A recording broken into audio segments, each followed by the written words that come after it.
Good evening, everyone. And finally, we are back with the much awaited season 2 of Leadership Spotlight series by Positive Vibes Consulting. Thank you for motivating us to come back with another power packed season, which I promise is going to be full of learnings, value add, and lots of insightful conversations, along with, of course, a lot of fun. And our first guest of season 2 is someone who is an institution in himself, an international speaker, author, poet, visionary, influencer, and an inspiring HR leader for millions of people. Please welcome Mr. Harjeet Khanduja. Welcome, Hi, Harjeet.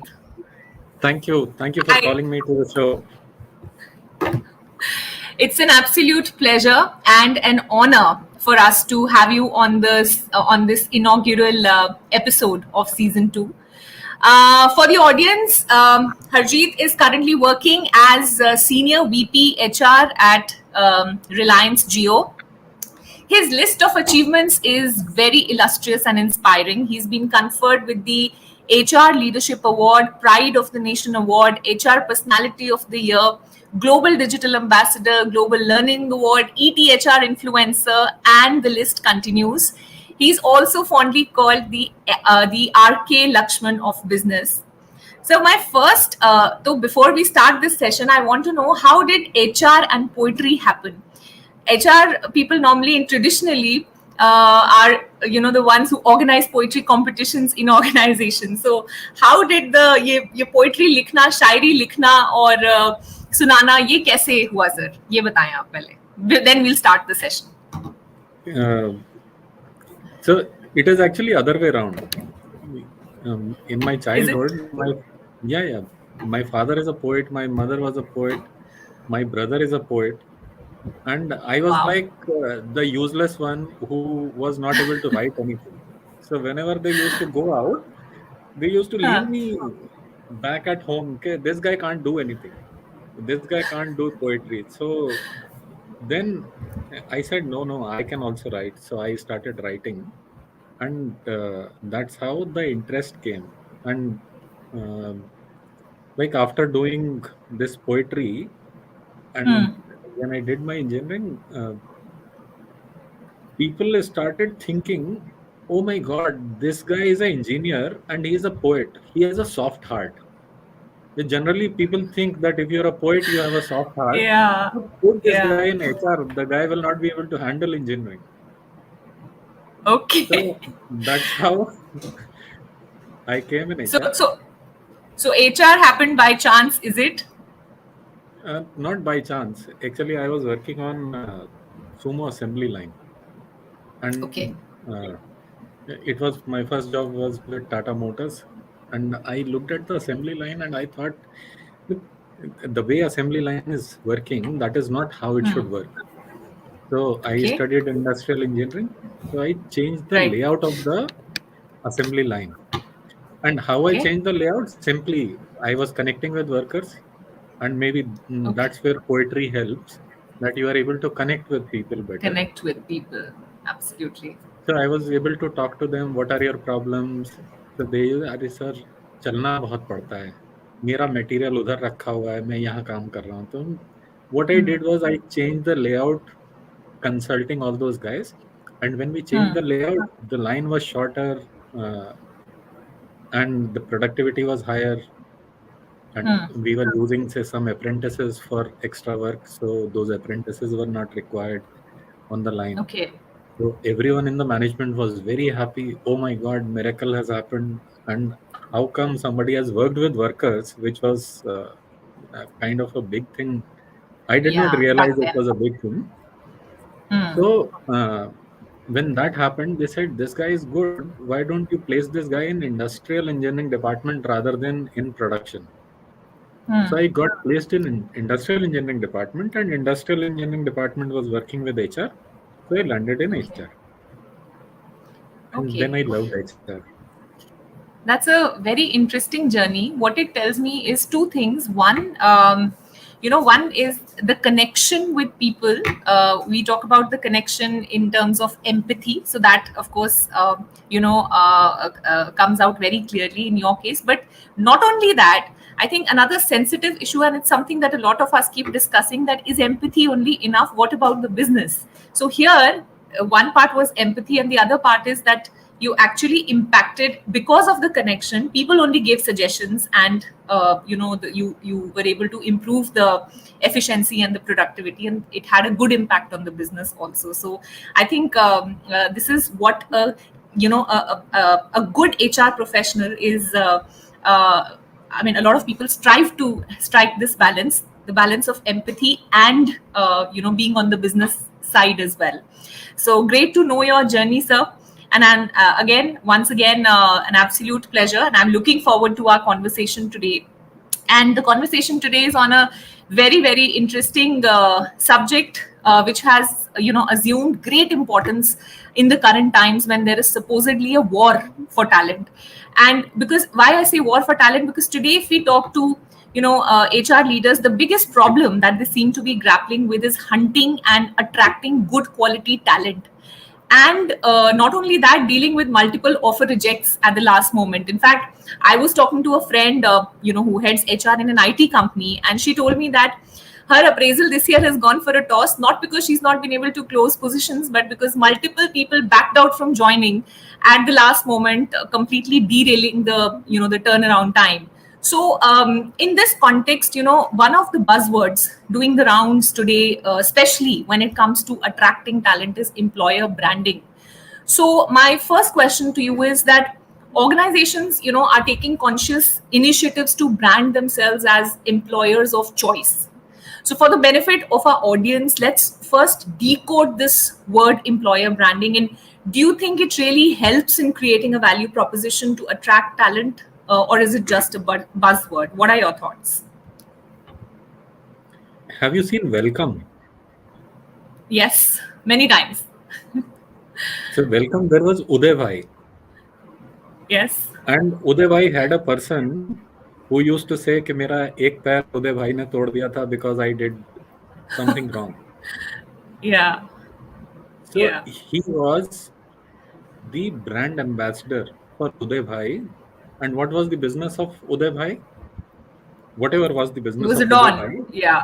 uh, this guy actually truly represented how a don should be painted in front of the people. Very true. Now, look, this is how generally people uh, put stories around them so that they can be seen in a certain light. Right. And this is really important. Right now, we are saying Azadi Ka Amrit Mahotsav. Okay. Even if we would not have celebrated, we would have got into 75th year of independence. But we celebrated. So that Yes. celebration is important because it brings a feeling. Now, leave apart the business benefit. After celebrating Azadi Ka Amrit Mahotsav, you are feeling proud about the country. The We are country. not Yeah. talking about whether you are able to attract talent from outside or not. Thing is, the Yeah. people inside the country are feeling so proud that they are going to convey that enthusiasm to so many other people, and the strength of the company is much uh, mm, say it's much better. Now if you see, there are a Right. lot of people who leave India every year Yeah. and Yes. take citizenship of other countries. Maybe Yes. that will have an impact on that number might reduce. The feeling towards the country is going to get stronger. And let me tell Yeah. you the business case about it. I wrote a book Yeah. very recently. Wrote a book, and the best place to promote the book was Goodreads. So I went to Right. Goodreads and I said, I have written a book. They said, very good. How many followers do you have? 3 followers. Now, with 3 followers, how do you promote the book? Now, suppose you are a organization which has need of talent, and suddenly You want to hire people. You go to the market and you have 3 followers. Will you be able to attract the talent? Nothing is, Fat if I would chance. have worked on my good reads earlier and would have Yeah. had connections, the people who share the similar kind of mindset, then if I would have Yeah. gone with a book and said, uh, boss, this is a book which I have written, maybe those people would have reviewed it, would have bought it, would have done something about it, would have created buzz. Nothing is, I did not take the pain of creating the brand for myself on Brand. Goodreads.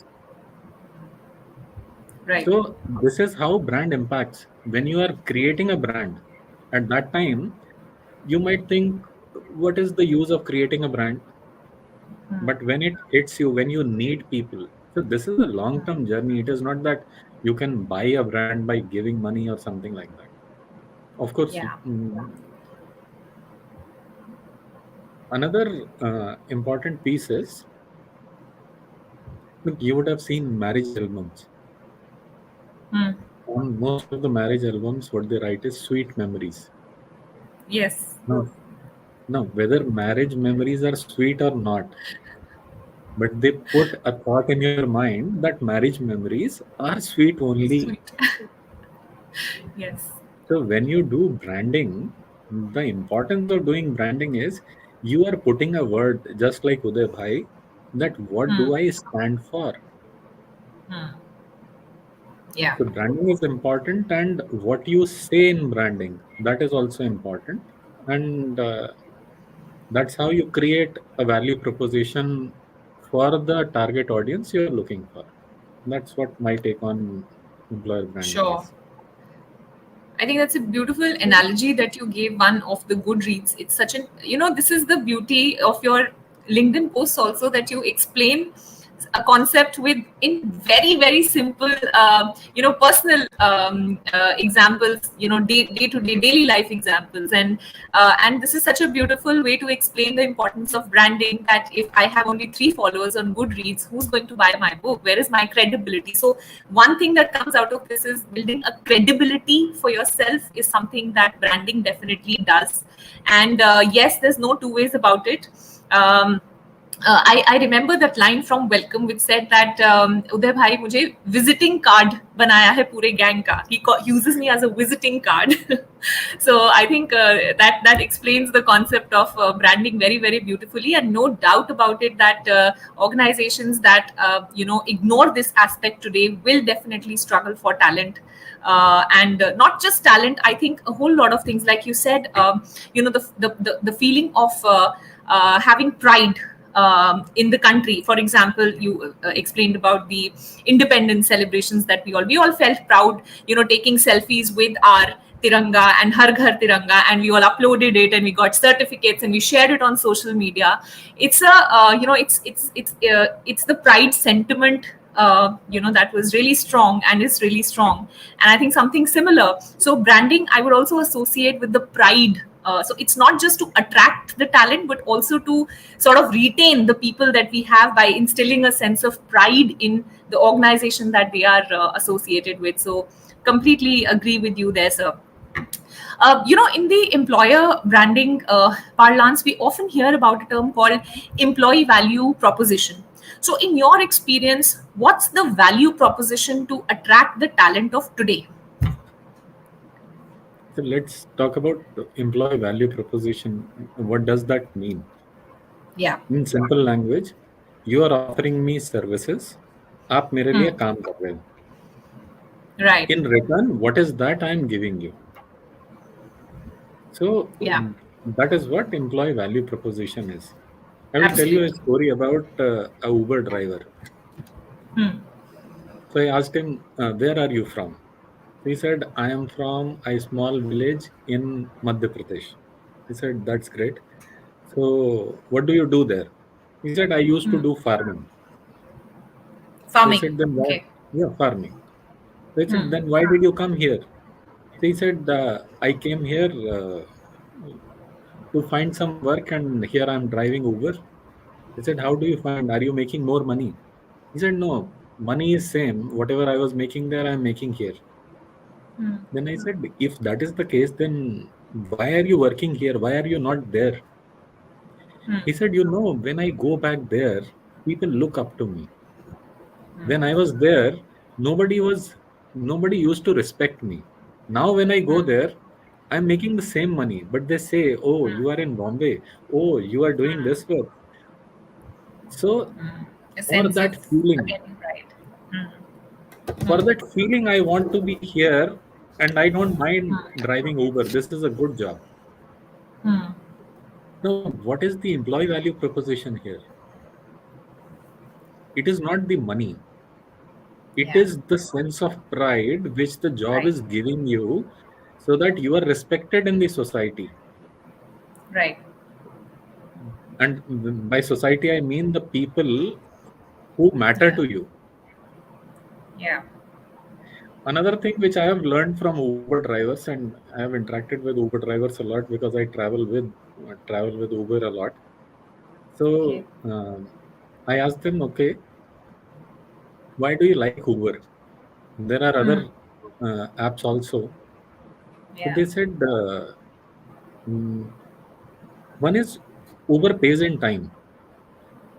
This is a big value proposition for them that Uber does weekly settlements. And they said, whatever they Okay. show, they give me that much money. Now, this is hygiene. That if you are telling me Yeah. you will get 200 rupees, you will get Yeah. 200 rupees and you will get those 200 rupees timely. Yeah. True. Generally, we get into employee value proposition and employee branding or employer branding. We forget these basics. We Forget. talk about, okay, Absolutely. fancy things, but if your hygiene is not proper, you can't build employee brand. Leave apart Absolutely. anything. If you're not paying in time, it is not going to Yeah. work. Another Absolutely thing, agree with you. I'm so glad you said this point that we talk about the big things, we talk about big initiatives, we talk about one is employer branding, we talk about initiatives like DNI and whole lot of other things, but when the hygiene is not the hygiene is not taken care of, there is absolutely no way any other initiative in the organization is going to work. Absolutely agree with you. Sorry, please continue. another thing I will tell you, I was working with my earlier organization, and so we were like a small organization at that point in time.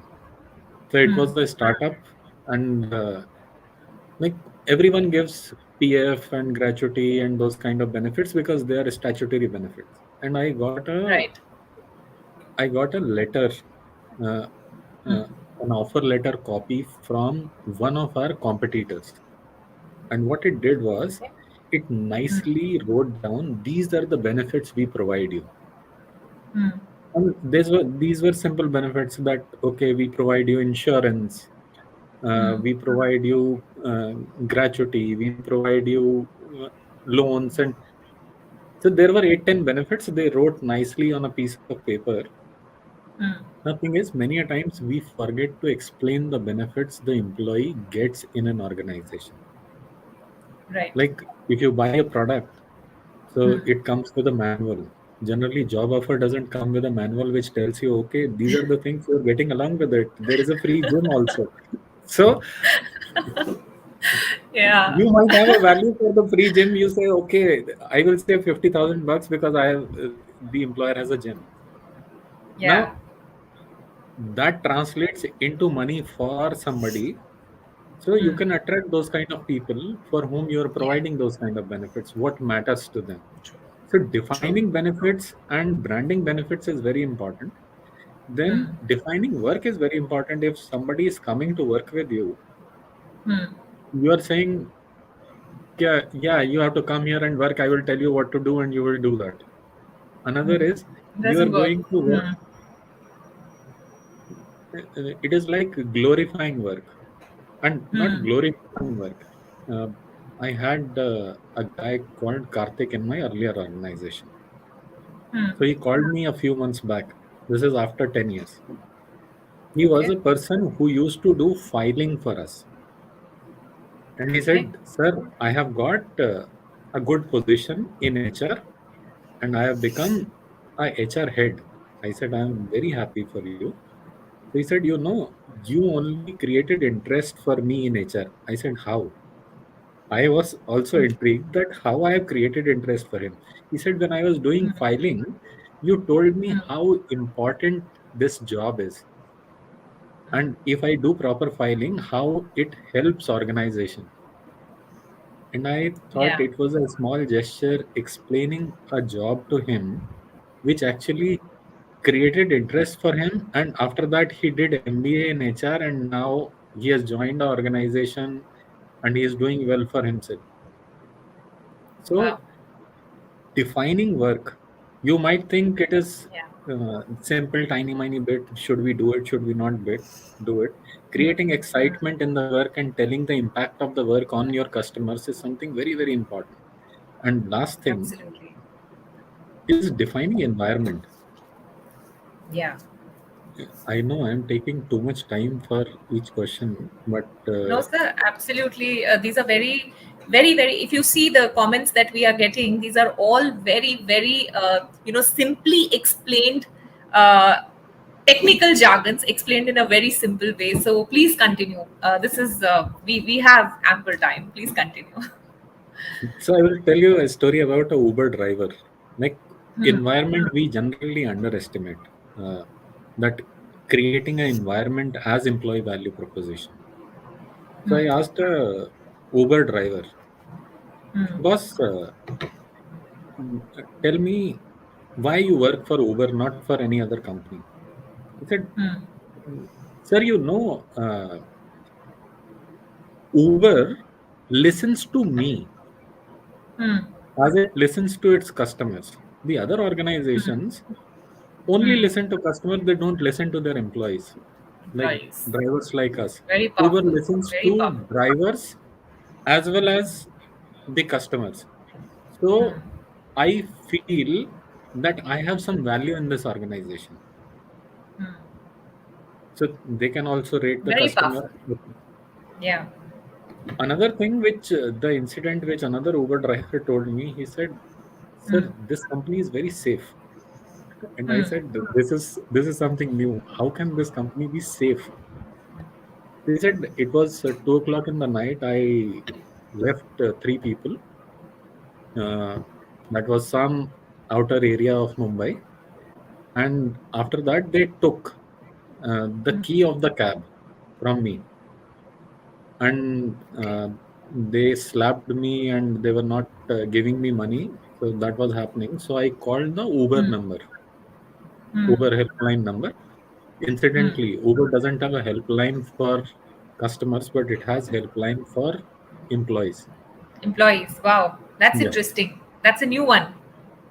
Uh, so, in fact, that is also a very powerful thing that employees Very can powerful. actually call and somebody counsels Yeah. them that you are doing well. So he called them, Very, very powerful. and this guy started beating the Uber driver. In the meantime, Okay. police came, and he was thinking that if police has come, police will take the side of the customer, and he will further get beaten. But the police came on the call of the Uber. Within 5 minutes, Okay. they were there, and they rescued the driver. And he said, for the first time, I felt there is somebody uh, who has got my back. Back. That is what Very safety powerful. means for me. Now, this is Excellent. employee value proposition. Now, if Yeah. you now, I'm not getting any money from Uber, but this is like those stories I'm sure. of people.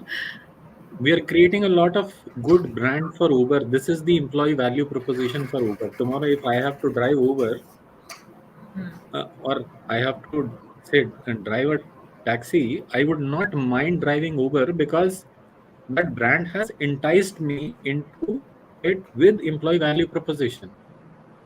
Absolutely. This is what the Absolutely. definition of employee value proposition is. When people are narrating stories about the small little things you're doing for them. Absolutely. So employees become the brand ambassadors, and that's probably the best kind of employer branding that any company can actually dream of. That's what I Right. think. Yep, you're right. Awesome. Absolutely right. I will stop here. I think I think the point that you made is that what really I like this thing about the example that you gave is that we all talk about VOC, which is voice of customer, but how many companies are talking about VOE, which is a voice of employees, and a company doing that, and a company like Uber, which has majority of the people, as drivers, as people who are the backbone of that company, actually getting that feeling that somebody has my back. So so what I get is that the employee value proposition is all about instilling a sense of belongingness, that yes, we have your back, explaining the benefits, which is so true, that a lot of times we have a lot of things, but we don't know, we don't communicate it enough to people, which may, for us, it may look like, it's a regular perk that we give, but for someone it may be a career deciding move whether I want to join this company or not, because it's giving these perks. And last but not the least, the whole the pride factor of being associated with the company that I work for. So absolutely, in agreement with what you said on employee value proposition. So a related question here is that today's workplace, it's a mixed bag of generations. We have traditionalists, we have baby boomers, we have Gen X, we have millennials, and they're all coexisting in a multi-dimensional corporate environment. So accordingly, my question is that should companies customize their employer branding initiatives for each category of employees? What are your thoughts? And how practically possible is that? Also, the one is that we should have customized employee branding initiatives, but is it really practically possible to customize it for every level that we have, or for every sort of set of employees that we have? Look, it again comes from business needs. So, like for a particular role, what kind of people you need? So I was looking at somebody who was one of my friend, works in the airline industry, and he was talking about we were interviewing people and we were bringing them in, and when we were asking them to load bags on the trolley, they were saying, "I'm not able to pick the bags." So we said our tests should not be. It means we should not be testing people through interviews. We should be testing people by asking them, "Can you load the bag?" That should be my selection criteria. Yeah, yeah. And when you start looking at people, okay, who are the people who are fitting your bill for a particular job role? Like you said, for Uber, the backbone is drivers. Now, Yeah. if you start looking at uh, what are my typical cohorts from where people are coming, so you will be able to create few personas that okay, some people are coming from this particular profile, or these kind of people are coming. Some people are coming from some other profile. So, moment you are able to identify your cohorts, then you can create a strategy for those respective cohorts. That how do I attract these people? What is important for these people? Yeah. And once you start Of defining, course. so in marketing terminology, what they say is that market segmentation. So Yes. in HR also, before you do any kind of marketing, you have to do segmentation of your employees, that where your employees are coming from. And if you Yeah. know where your employees are coming from, or like within an organization, you have asked a question about, say, workforce. Now, Yeah. I will, um, like you have asked a question about age. Let me take this question to gender. Sure. Now, suppose you have people, um, you have female employees working for you, and you don't have infrastructure where you have proper toilets in the organization. Do you think that is something you should be doing? Of course, you have to address that need. So it is about addressing those needs of people. making it Yeah. comfortable for the people who value, who actually generate revenue for you, who serve your customers. So if Yeah. you take care of those people, then only they will take care of your customers. Absolutely.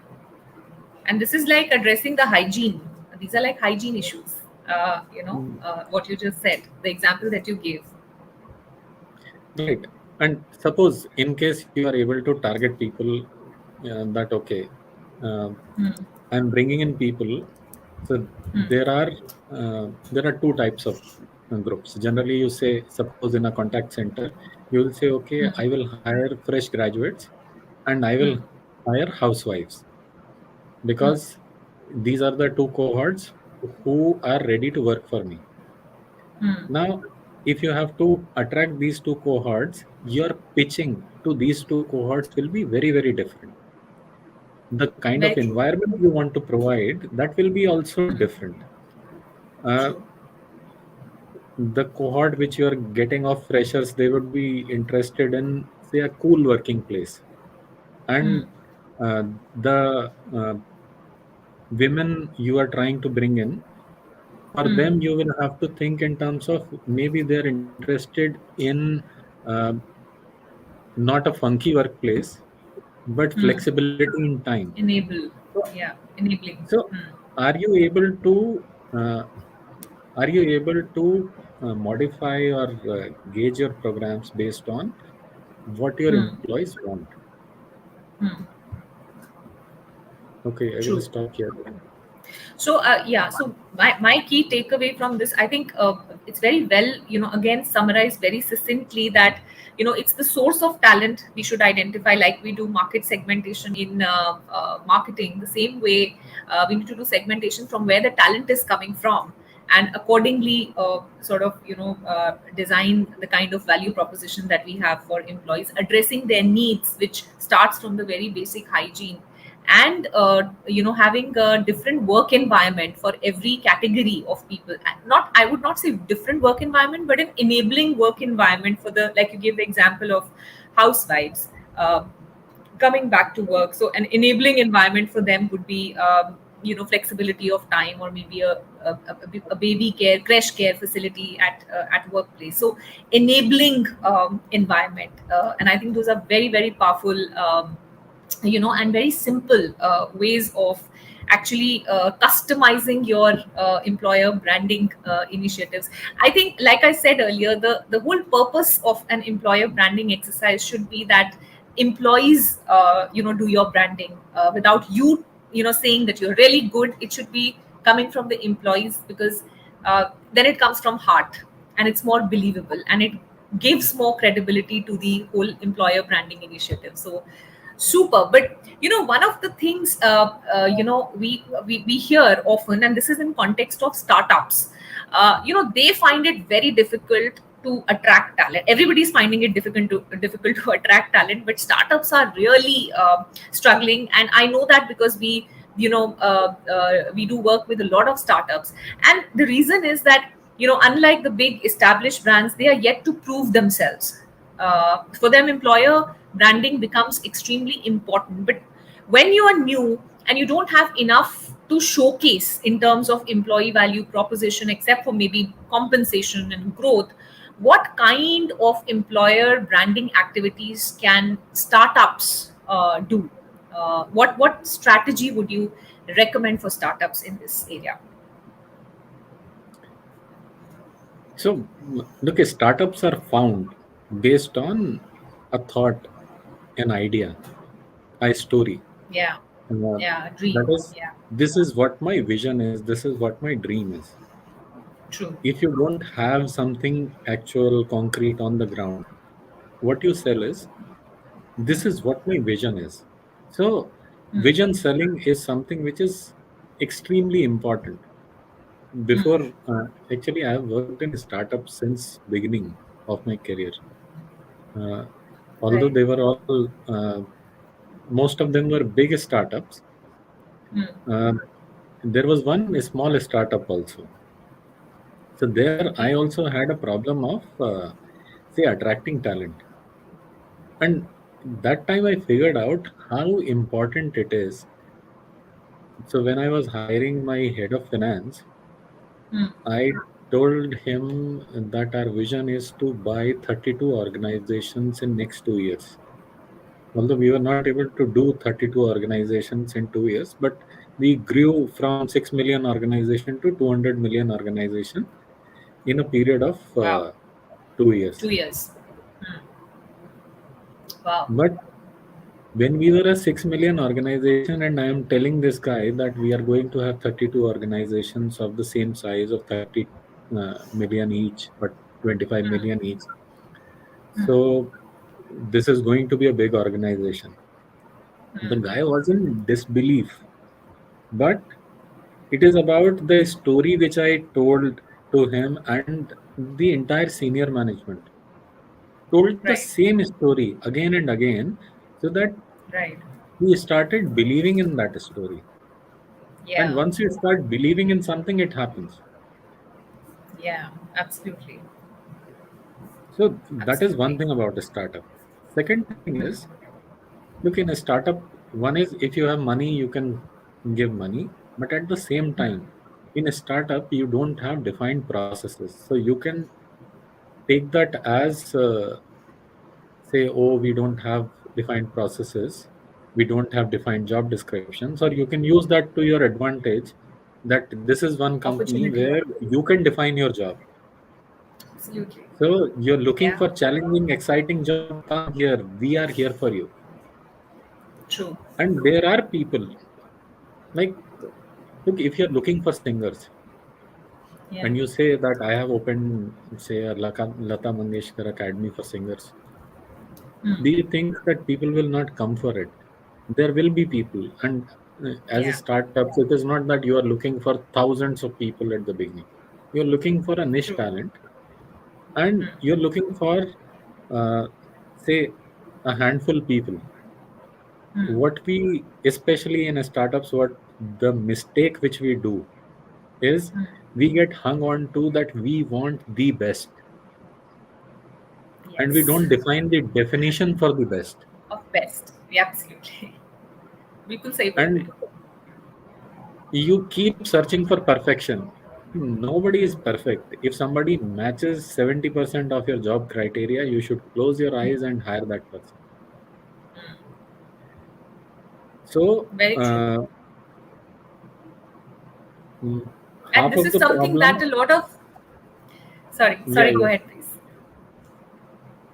Yep, I had to say that much only. So you Oh, can okay. summarize. I was just saying that this is something that a lot of startups grapple with. We want the best. We don't have the budget. We have less budget, but we want good quality, which is absolutely fair. Which is a fair ask. But have we defined good quality? Now, good quality, like you said, is and it's a very interesting metric that you quoted, that if a person fulfills 70% of your hiring criteria, take that person, and then the 30% is probably what you need to put in to make him 100% suitable for your organization. I think that is a big takeaway, because you rightly said that we when we are hiring for someone, we want the moon and the stars, and there is only one moon, and of course enough stars, but but everybody wants stars, so there is a dearth of stars as well.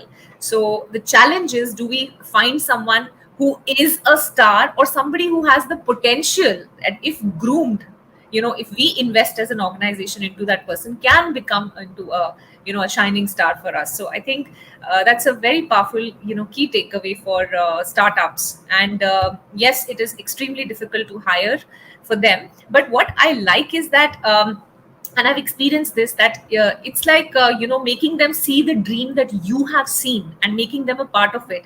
And the example that you gave, that that from 2 to 32 companies, I think it also sets a lot of aspirational value in a in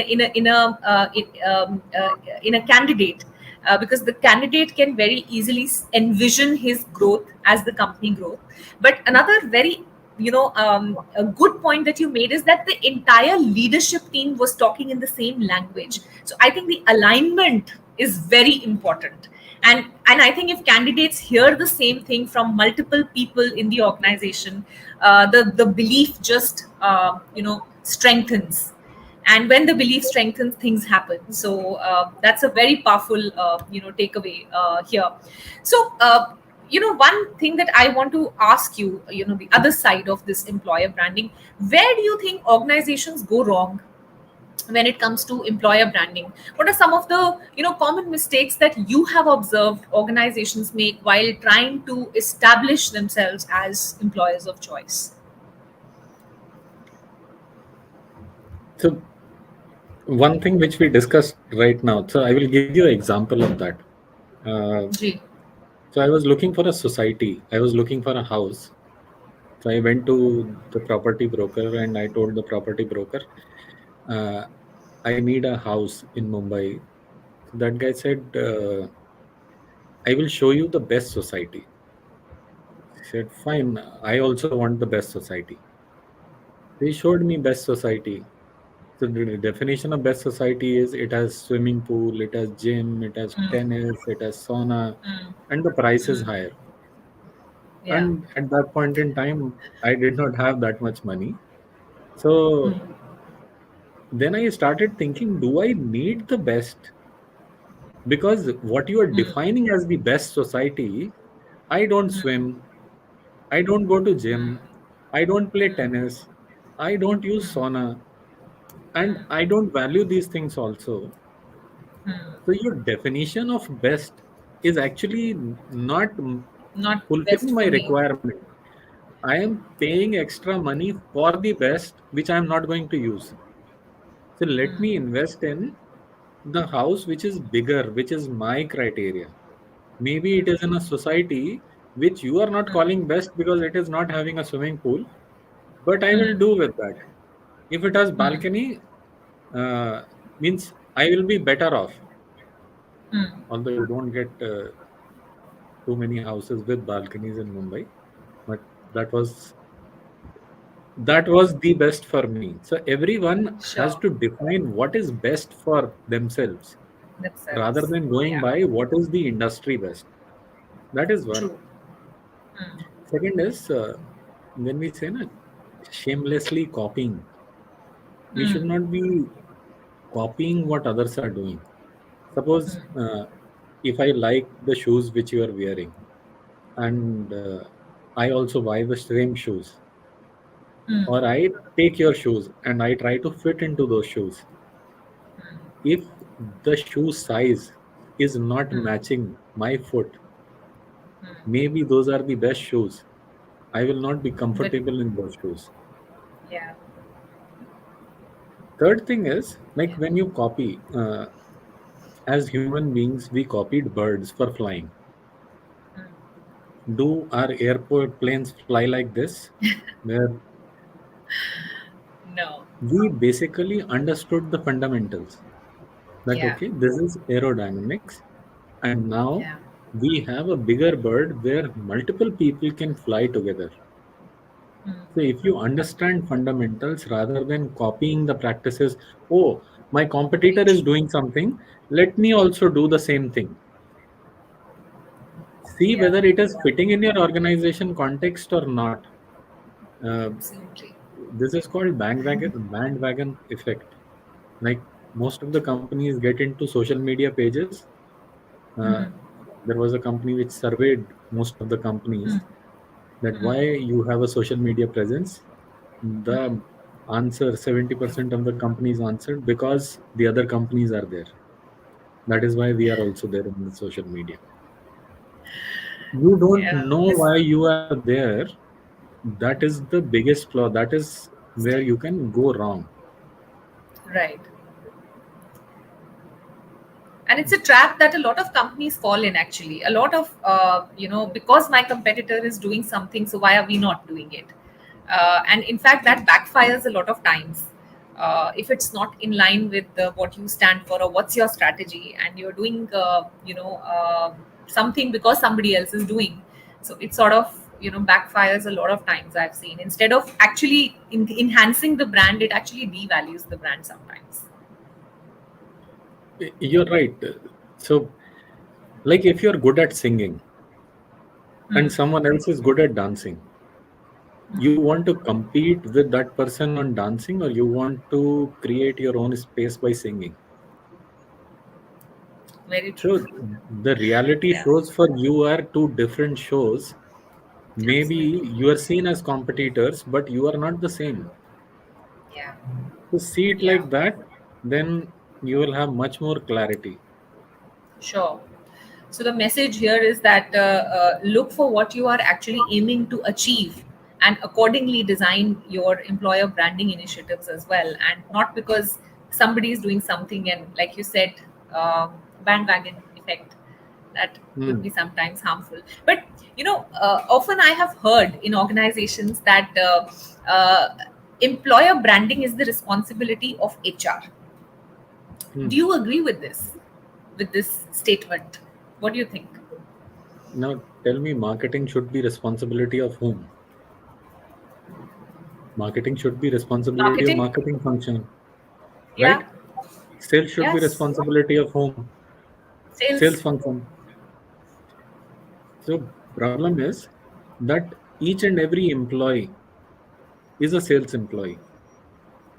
Each and every employee's responsibility is marketing of the brand and the products of the brand. Same way, the responsibility of employer branding. Who is using it? You want to Employees. retain people, you want to attract people. That is what you need branding for.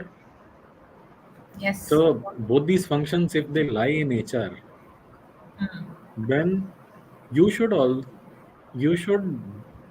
Uh, I got distracted by the comment. Thanks for the comment. Uh, So, so in that case, HR should be responsible. It has to be with somebody. If it lands in a no man's place, then it will not happen. yeah. And thing is, you have to make each and every one responsible for it. Like you say, managers should be responsible for employer branding. Now, Yeah. if the question is, can HR alone do the job? Thing is, HR is not managing employees.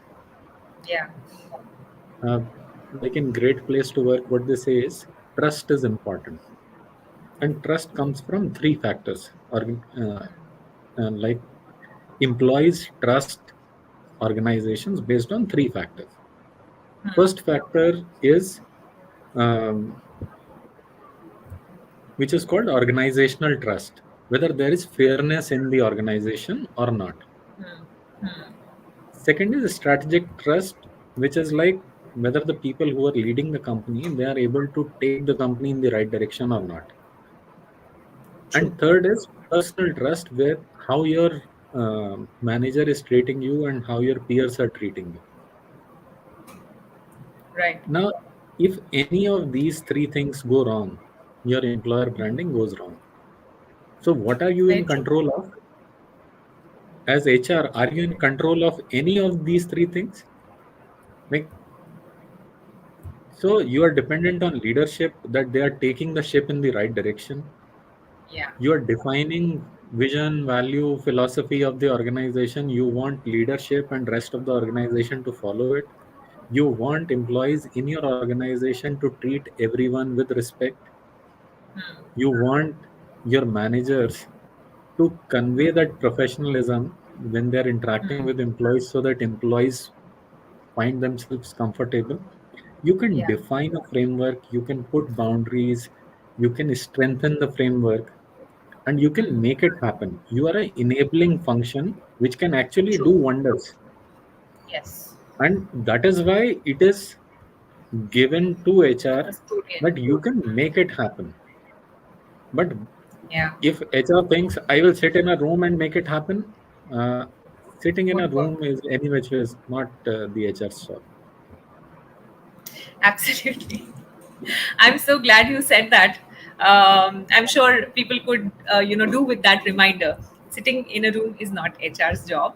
But I think I tend to agree with the point that while HR can be a custodian of this initiative, can be a facilitator, can be an enabler, but the onus of creating a great employer brand is with everyone. and especially the leaders of the organization in different departments, and even the people down the line, what we talk about our company, how we feel about our company, what do we, when we are meeting our friends, over a cup of coffee or over drinks, and what are we talking about the company. I think all these things matter, and it's a collective responsibility, and that's what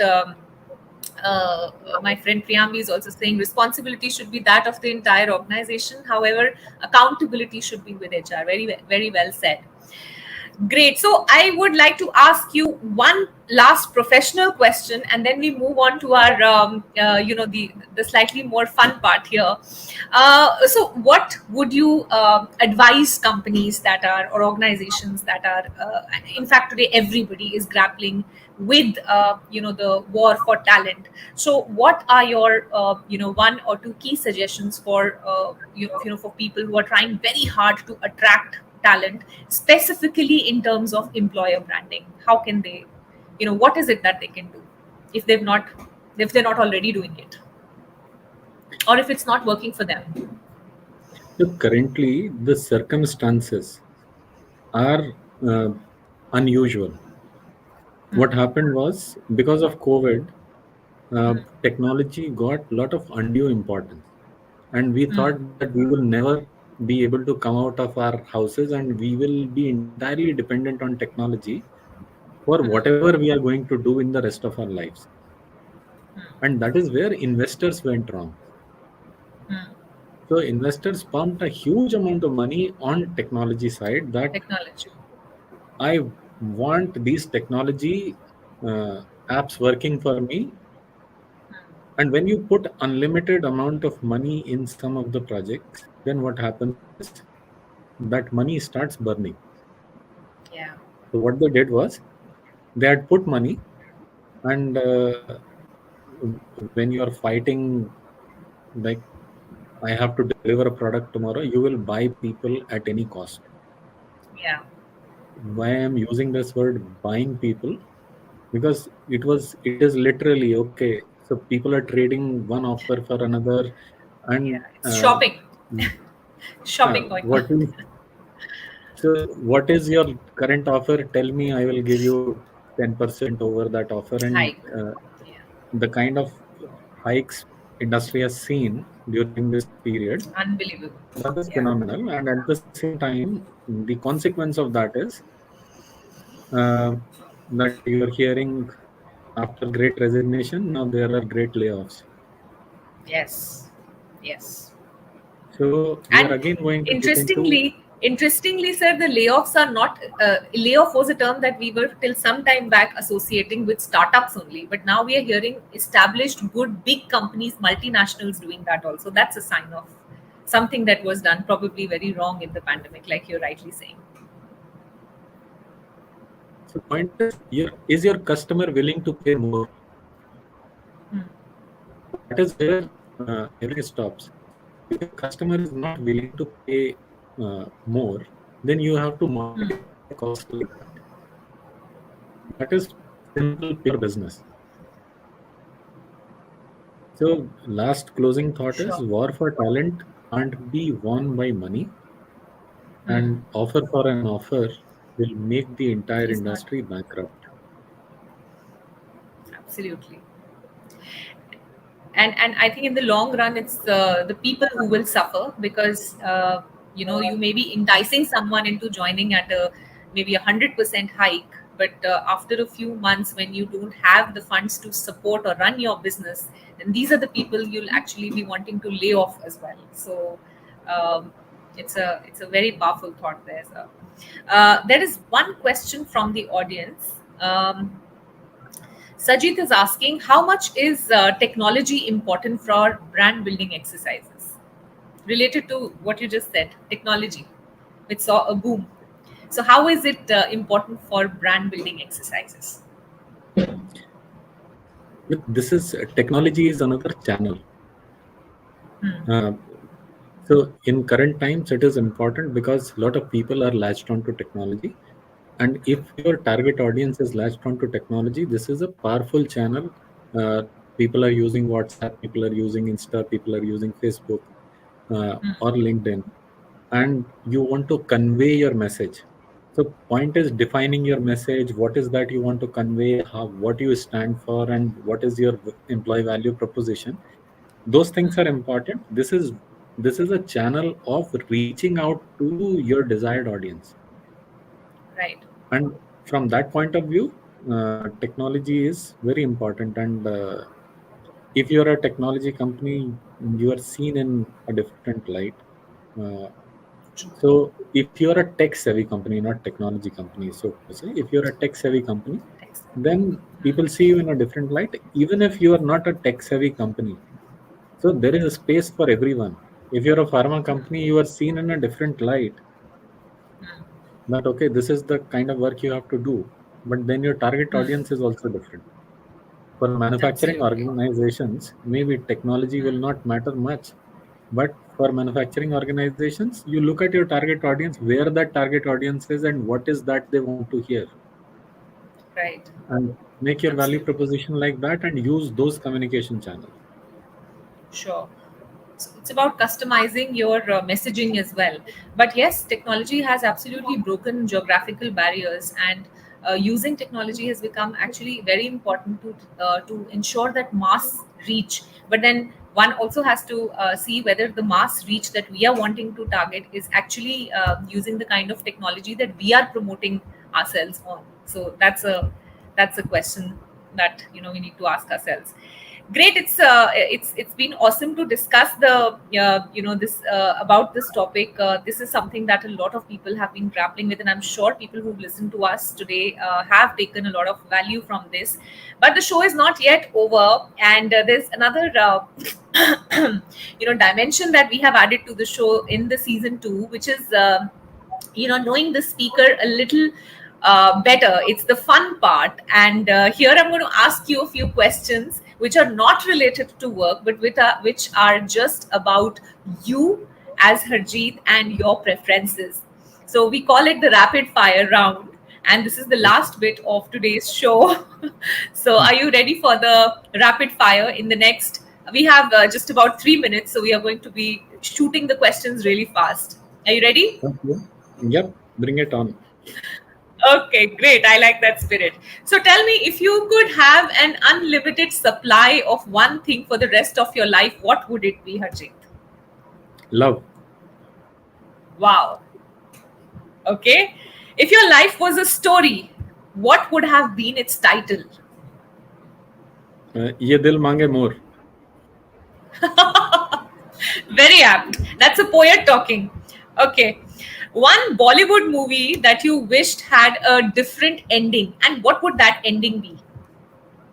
Okay, coming from that Ye Dil Mange More, Sher Shah, I would not have, means he would have survived at the end. I would have liked that ending. We as Indian audience really like happy endings. This question, whenever I ask, I have so many people telling me the ending of Sholay should have been different. Amitabh Bachchan should not have died. So I relate this to, again, the happy ending part that you just mentioned. Okay, Harjeet the HR leader or Harjeet the poet? Both and much more. And Harjeet much the more. painter, Okay. Harjeet the speaker, Harjeet the inventor, Storyteller. Harjeet the storyteller. So, n number of, there are many things which I have not done in my life which I want to do. Awesome. Yes, one should always, keep looking forward to new things in life. Okay, if everyone in the world had to get married when they reached a certain age, what would that age be, according to you? Age is just a number. So, what's that number? So, I'm saying age is just a number. That is the answer. So, any number is what you are saying. Yep. So, what has age to do with the marriage? Okay, that's a smart one. That's a smart answer. Okay, if you could ask God one question, what would it be? Uh, may I ask a question whenever I have one? Now this is like a very smart coffee with Karan kind of a response. Okay, so we can let you have that. If you had a superpower to go into the past or future, where would you like to go? I would love to be in present because there you create past and future both. Awesome. Okay. And that's a motivation speaker talking. The craziest thing you've done in school? I started a handwritten newspaper in my school. A handwritten newspaper. Right. So, so that's the craziest part that you've done. That's quite innovative, actually. So I have done a lot of crazy things in my school. I started a coaching center when I was myself studying, teaching other people that how to. So Okay, that's an I've done. interesting one. Hmm. Okay. And last but not the least, a few lines from your favorite poem that you have written. So I have a contextual poem.